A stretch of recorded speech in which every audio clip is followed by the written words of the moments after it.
गांव में एक प्राचीन हवेली थी जिसे सभी भूतिया मानते थे। लोग कहते थे कि वहां रात को अजीब अजीब आवाजें आती थीं और कभी कभी एक धुंधली परछाई दिखाई देती थी। गांव के बच्चे अक्सर हवेली के पास जाने से डरते थे, लेकिन एक साहसी लड़के अर्जुन ने तय किया कि वह रात में वहां ठहरेगा। एक रात जब चांद पूर्णिमा की रात था, अर्जुन हवेली के दरवाजे पर खड़ा हुआ। उसने अंधेरे में कदम रखा और धीरे धीरे अंदर जाने लगा। हवेली के अंदर का माहौल बहुत ही डरावना था। दीवारों पर जाले थे और फर्श पर धूल भरी थी। वो एक कमरे में गया जहां उसे पुराना फर्नीचर और टूटी फूटी तस्वीरें मिली। अर्जुन ने अपने आसपास देखा, तभी उसे एक अजीब सी आवाज सुनाई दी। वह डरते डरते आवाज की ओर बढ़ा। अचानक उसे एक धुंधली परछाई नजर आई। अर्जुन ने हिम्मत करके पूछा, क्या आप कोई आत्मा है? परछाई ने कहा, हाँ, मैं यहाँ फंसी हुई हूँ, मुझे मदद की जरूरत है। परछाई ने बताया कि वह एक पुरानी रानी थी जिसने अपने खजाने को इस हवेली में छुपा दिया था, लेकिन उसकी मौत के बाद उसकी आत्मा यहीं बंधी रह गई।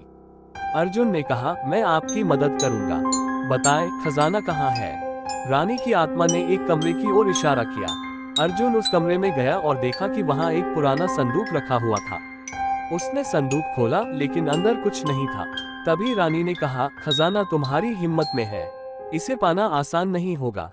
अर्जुन ने खुद को तैयार किया और रानी की आत्मा ने उसे बताया कि उसे 3 कठिनाइयों का सामना करना होगा। पहली चुनौती थी अंधेरे में चलना। उसने आंखें बंद की और अपने अन्य इंद्रियों पर ध्यान केंद्रित किया। दूसरे कमरे में पहुंचते ही उसे भूतों की आवाजें सुनाई दी, लेकिन उसने डर को नकारते हुए आगे बढ़ा। दूसरी चुनौती थी एक पहेली का समाधान करना। उसने एक पुरानी किताब में एक पहेली पढ़ी, जो बिना देखे चलता है वह कभी गिरता नहीं। अर्जुन ने सोचा और तुरंत उसे समझ में आया कि उसे विश्वास करना है। उसने बिना देखे अगले दरवाजे की ओर बढ़ा। तीसरी चुनौती सबसे कठिन थी। उसे एक जादुई सर्प को जीतना था। अर्जुन ने हिम्मत जुटाई और एक पुरानी मंत्र पढ़ी जो उसे रानी ने सिखाई थी। जादुई सर्प ने उसे चुनौती दी, लेकिन अर्जुन ने उसे अपने साहस और ज्ञान से परास्त कर दिया। जब उसने तीनों चुनौतियों को पार कर लिया तो संदूक फिर से प्रकट हुआ।